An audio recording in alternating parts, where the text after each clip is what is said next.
এইখন চৰকাৰৰ হৈছে কি? এওঁলোকক কোনে নিয়ন্ত্ৰণ কৰিব? যি মন যায় তাকে কৰি আছে।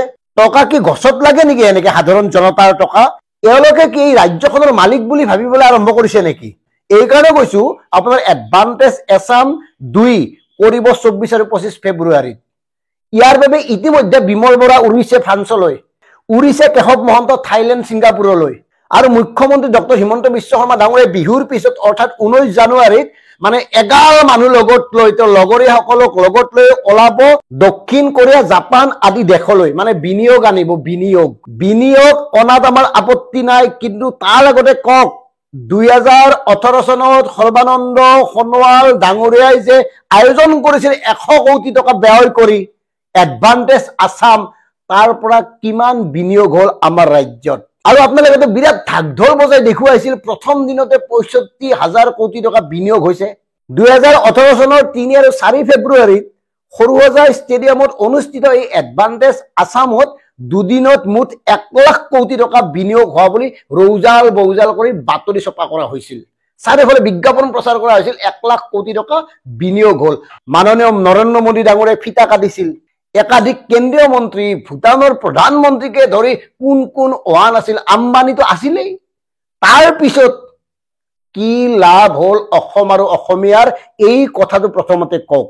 এই কাৰণে কওক, অসমৰ সাধাৰণ জনতাৰ ৰাজহৰ পৰা সংগৃহীত এই ধন এনেকে খৰচ কৰাৰ অধিকাৰ আপোনালোকক দিয়া হোৱা নাই ডাঙৰীয়া। ধেমালি কৰিবলৈ বিদেশলৈ যায়, ফূৰ্তি কৰিবলৈ বিদেশলৈ যায়। আৰু প্ৰিয় দৰ্শক, 2018 চনতো আপোনাৰ দিল্লী, মুম্বাই, কলিকতা, বেংগালুৰুতো বাদেই দিয়ক, বিদেশতো ৰোড শ্ব' কৰিছিল। San Francisco, Singapore, New York, Tokyo' সকলোতে ৰোড শ্ব' কৰিছিল। কিমান বিনিয়োগ আহিল?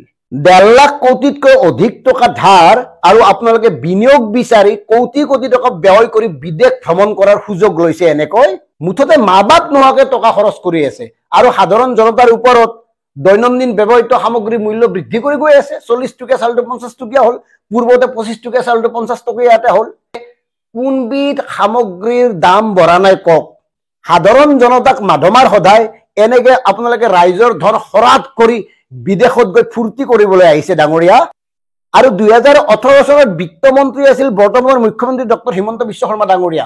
গতিকে আপুনি কওক, এই 1 লাখ কোটি টকাৰ কিমান কোটি টকা সঁচা অৰ্থত বিনিয়োগ কৰা হ'ল অসমত, আৰু তাৰ পৰা অসমৰ কি লাভ হ'ল, এতিয়া কি হ'ব, এই কথাবোৰ বুজাই দিয়ক। মানুহ কিয় মূৰ্খ বুলি ভাবে? সংবাদ মাধ্যমৰ মালিকসকলে কথাবোৰ পাহৰি থাকিব পাৰে, সংবাদ মাধ্যমৰ সম্পাদকসকলে কথাবোৰ পাহৰি থাকিব পাৰে, যিবোৰ কথা আপোনালোকক এই মুহূৰ্তত মনত কৰি দিয়াৰ প্ৰয়োজন আছিল, নিদিয়ে, কিন্তু সাধাৰণ জনতাৰ এই কথাবোৰ মনত আছে। মাজতে আৰু এটা কথা কৈছো, এওঁলোকে কেনেকে আমাৰ টকাবোৰ পানীৰ দৰে খৰচ কৰিছে। মানে এই নতুনকে আপোনাৰ ঝুমুৰৰ বিশ্ব ৰেকৰ্ড গঢ়িবলৈ গৈ আছে, আৰু তাৰ বাবে ষ্টেডিয়ামত আয়োজন কৰা সাজ-সজ্জা আৰু পেণ্ডেলৰ নামত ব্যয় কৰিব প্ৰায় 8 কোটি টকা।